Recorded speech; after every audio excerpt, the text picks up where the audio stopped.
Your under arrest. ఎందుకు? ఈ అమ్మాయిని దారుణంగా హత్య చేసినందుకు. హత్య?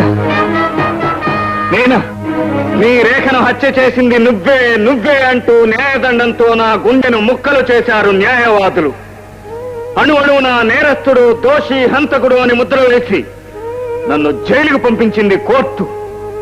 అలా నా ప్రేమను చిత్రహింసలు పెట్టిన వాళ్లను, నా మానవత్వాన్ని ఉరితీసిన వాళ్లను, నా మంచితనాన్ని మంట కలిపిన వాళ్లను ఏం చెయ్యాలో మీరు కాదు, నేను చేసి చూపిస్తాను. నరరూప రాక్షసుని నలుగురు మెచ్చే మనిషిగా చేస్తానని పట్టుబట్టిన లాయర్ మాలతి.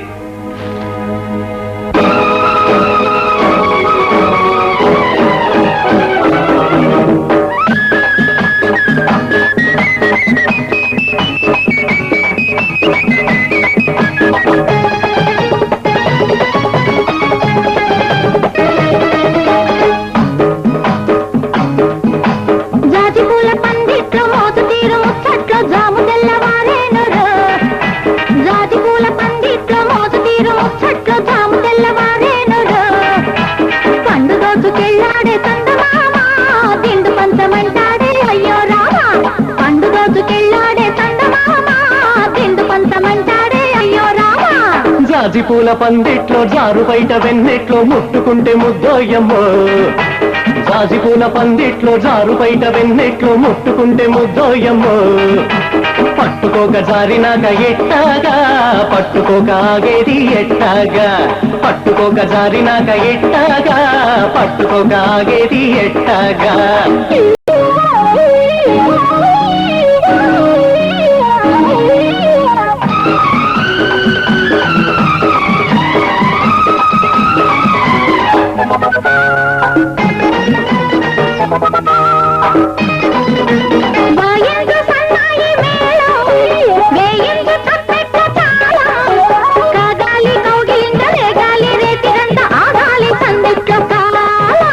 మోగాలి మద్దెళ్ళ జోడు, తీరాలి కౌగిళ్ళ జోడు. పుట్టాలి మోజు నాకు, పెట్టాలి ముద్దు నీకు, పట్టాలి ఓ పట్టు నేడు.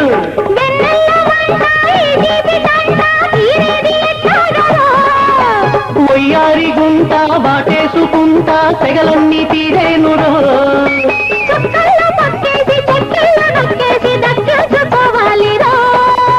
జాజి పూల పందిట్లో జారు బయట వెన్నెట్లో ముట్టుకుంటే ముద్దోయమ్మో. జాజి పూల పందిట్లో మోత తీరు ముచ్చట్ల జాము తెల్లవారేనురో. పట్టుకోక జారినాక ఎట్టాగా, పట్టుకోక ఆగేది ఎట్టాగా. పండు దోచుకెళ్ళాడే పందమామ, తిండు పంచమంటాడే అయ్యో రామా.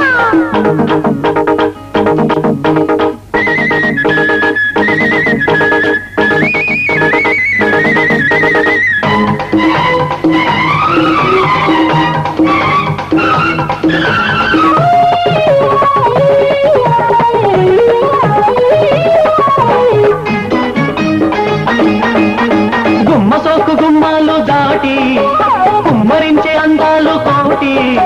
పుట్టిందే రిమ్మ తెగులు, పట్టిందే గుండె గుబులు, ఎట్టాయి చలీడు తోటి.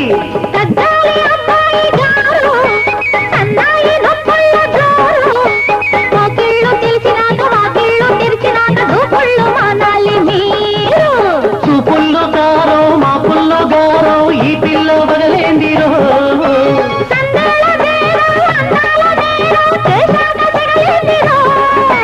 తొలిరే ఈ సందట్లో, మలిజాము సందిట్లో చలి కాచుకోవాలి రో. జాజి పూల పందిట్లో మోతు తీరు ముచ్చట్ల జాము తెల్లవారేనురో. జాజి పూల పందిట్లో జారు బయట వెన్నెట్లో ముట్టుకుంటే ముద్దోయమ్మో. పండు రోజుకెళ్ళాడే పందమామ, తిండు పంచమంటాడే అయ్యో రామా. పట్టుకోక జారినాక ఎట్టాగా, పట్టుకోక ఆగేది ఎట్టాగా. నో మాలతి, మాలతి, మాలతి ప్లీజ్, నువ్వు వాడిని కోర్టుకు తీసుకెళ్ళి విడిపించుకో. వాడు నీ లైఫ్ రూయిన్ చేసేస్తాడు. బావా, ఏదో పీడకల కన్నట్టున్నావు. కాదు మాలతి, ప్లీజ్ నా మాట విను. కావాలంటే నేను ఓడిపోయి ఒప్పుకుంటాను. నువ్వు ఓడిపోతే మన బంధం ప్రకారం మన ఇద్దరికి పెళ్లి జరగదు. జరగపోయినా పర్వాలేదు, నువ్వు మాత్రం వాడిని విడిపించడానికి వీల్లేదు. బావా, డోంట్ బి సిల్లీ. ఆల్రెడీ నేను కోర్టు వరకు అప్లై చేశాను. రేపు జడ్జి గారి ముందు తన మరదలు రేఖ అనే అమ్మాయిని ఉద్దేశపూర్వకంగా హత్య చేశాడని నేరస్తుడని ధృవీకరించి కారాగార శిక్ష విధించింది. తాను ఆ హత్య చేయలేదని తనకి న్యాయం కలిగించమని జిల్లా కోర్టు వారికి నా క్లయింట్ అప్పీల్ దాఖలా చేసుకున్నాడు. ఆ కేసు రీఓపెన్ చేసి పునఃపరిశీలన చేయడానికి కోర్టు వారిని అనుమతి కోరుతున్నాను. Thank you, your honour. I object, your honour. నిందితుడు నాగేంద్ర హత్య చేశాడని తప్పించుకోవడానికి వీలు లేని సకల సాక్ష్యాధారాలతో ఒక కోర్టులో నిరూపణ జరిగిన తర్వాత